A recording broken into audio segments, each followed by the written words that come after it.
सोचिए, अगर आपका घर कोई और चुपचाप ले ले तो आपको कैसा लगेगा।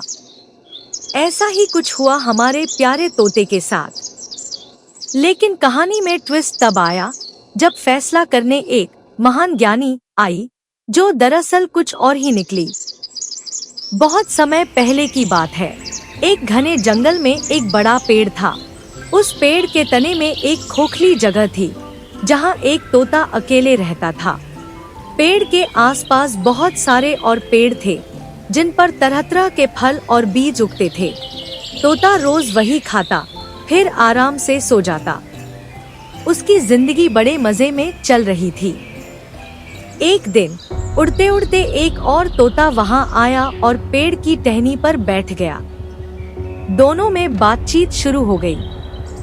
तब उस दूसरे तोते ने कहा, भाई, तुम सिर्फ फल और बीज ही क्यों खाते हो? खेतों में जो अनाज उगता है उसका स्वाद ही कुछ और है, कभी उसे भी आजमाओ। दूसरे तोते के उड़ने के बाद वह सोच में पड़ गया। उसने फैसला किया कि कल ही वह दूर नजर आने वाले खेतों की ओर जाएगा और उस अनाज नाम की चीज का स्वाद चखकर देखेगा।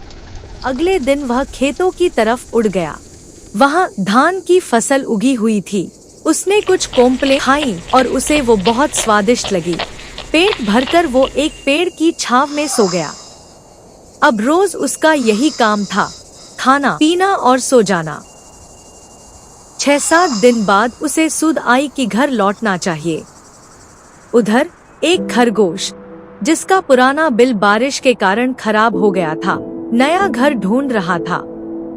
वह उसी पेड़ के पास आया जहां तोता रहा करता था। उसने देखा कि पेड़ के तने में बनी जगह खाली है, तो वहीं रहने लगा। कुछ दिन बाद तोता वापस लौटा। जैसे ही वह अपने पुराने घर के पास पहुंचा, उसने देखा कि कोई और वहां रह रहा है। तोता गुस्से में बोला, अरे भाई, तू कौन है और मेरे घर में क्या कर रहा है? खरगोश ने मुस्कुराकर जवाब दिया, मैं अब इस जगह का मालिक हूँ। मैं यहाँ 7 दिन से रह रहा हूँ। 7 दिन? मैं तो यहाँ कई सालों से रहता हूँ।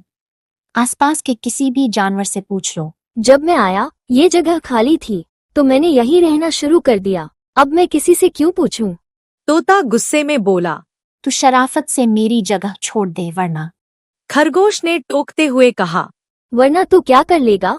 अब ये जगह मेरी है। जा, जो करना है कर ले। तोता डर गया।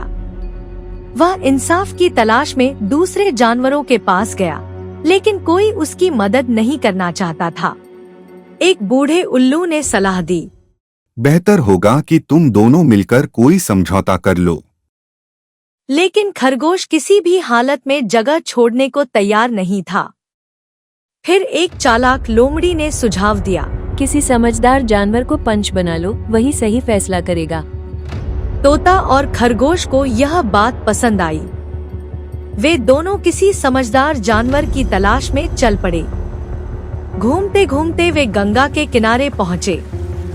वहाँ उन्हें एक बिल्ली दिखाई दी, जो तपस्वी की तरह बैठी थी। उसके माथे पर तिलक था, गले में माला थी और वह बहुत शांत दिख रही थी। खरगोश खुशी से बोला, तोता जी, इससे अच्छा पंच कौन हो सकता है? तोता थोड़ा सोचकर बोला, ठीक है, लेकिन हमें थोड़ा सतर्क रहना चाहिए। खरगोश पर तो बिल्ली का जादू चल गया था। उसने कहा, अरे नहीं, देखते नहीं हो, ये बिल्ली सांसारिक मोह माया त्याग कर तपस्विनी बन गई है। सच्चाई तो यह थी कि बिल्ली उन जैसे मूर्ख जीवों को फांसने के लिए ही भक्ति का नाटक कर रही थी।